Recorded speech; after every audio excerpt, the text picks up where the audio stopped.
दिनै 13 जुन नोंथांमोना मिथिगौना दिनैनि सानखौ मानि थाखाय फालिनाय जायो?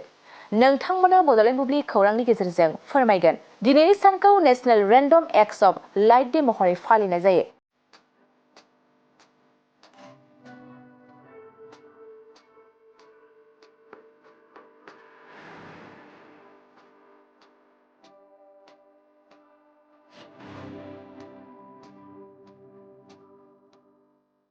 लेउकेमिया आरो लाइफमाया थैनि केन्सारनि फाहामथायनि सायाव सोरां लाबोनो आरो बिजिरसंनायनि गोनांथिनि थाखाय national random acts of light डेखौ गायसननाय जादोंमोन।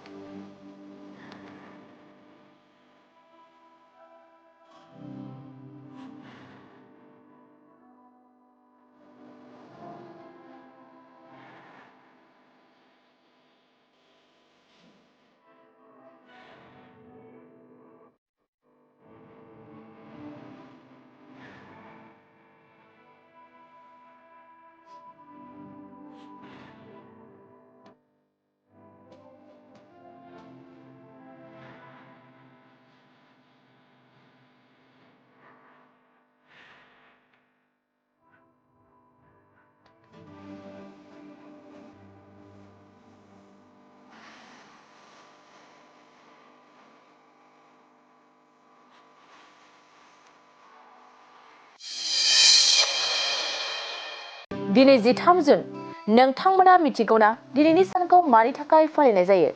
नोंथांमोना बड'लेण्ड बुब्लि खौरांनि गेजेरजों फोरमायगोन। दिनैनि सानखौ national random acts of light day महरै फालिनाय जायो।